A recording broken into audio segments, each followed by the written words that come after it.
ሲያደርግ አራውን ሲከፍታ ያምርበት በቃ ፍትህ ለአክሱም ሙስሊሞች። ታዲያ የኛ ሀገር የእስልምና ተከታዮች ኢትዮጵያ ውስጥ ካልሰገዱ የኢትዮጵያ ውስጥ ካልጸለዩ የት ሀገር ሄደው እንዲጸልዩና እንዲሰግዱ ነው የምፈልጉት? የት ይሄዱ ወገን? ጭራሽ ፈጣሪያቸውን የሚያስቡበት የሚጸልዩበት ቦታ ላይ ከተከለከሉ ይሄ ሌላ ነገር ነው። ምንድነው እየተካሄደ ያለው አክሱም ላይ? እስከ ዛሬ ድረስ የሌለ ነገር ዛሬ ላይ ከየት ነው የምታመጡት?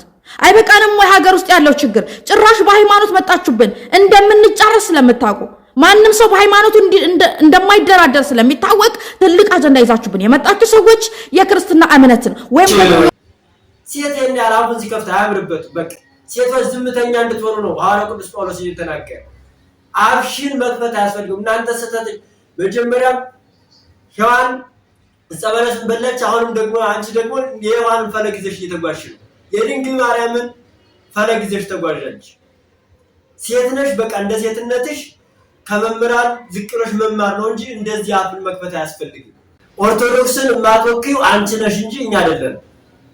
መካ መዲና ላይ ጠቅላይ ሚኒስትር መለስ ዜናዊ ባሉበት ሰዓት ላይ ይሄ ጥያቄ ተነስቶ መካ መዲና ላይ ቤተክርስቲያን ይሰራ እናንተም ስሩ ሲባል እምቢ ያሉትን አንቺ ትናንትናው ወተሽ ፍትህ ለአክሱም ጽዮን አካባቢ ላሉ ሙስሊሞች እያልሽ ትጮያለሽ። ምን አውቀሽ ነው አንቺ? እኛ ከቀድሞ ጀምሮ ገና 2000 ነገር የምናውቀው። ስለዚህ አንቺ ገና ትናንትና ሚሊዮን ስለተመቸሽ ብቻ አፍሽን ልትከፍችባት አይገባም። ታቦተ ጽዮን ትፋረድሻለች። ስለዚህ ይሄንን ቪዲዮ በቀጥታ ማታጠፊ ከሆነ ኦርቶዶክስን ማጥወቂው አንቺ ነሽ። ይሄንን ቪዲዮ በቀጥታ አጥፊ። አንቺ ፎሎወርስ ለማግኘት ጊፍት ለመሰብሰብ ብለሽ የመጣሽ ለቃቃሚ አንቺ ነሽ እንጂ እኛ ኦርቶዶክስን እንወክላታለን ማጥወቂያት አንቺ ነሽ።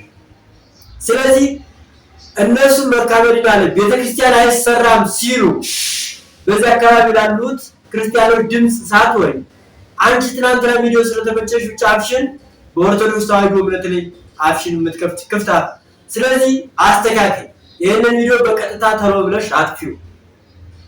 ማታጠፊው ከሆነ ግን ኦርቶዶክስ ተዋህዶ እምነት ሁልጊዜም ቢሆን አንቺን ትከስሻለች፣ ታቦተ ጽዮን ትፋረድሻለች። ስለዚህ አፍሽን አትክፈች በማታውቂው ነገር።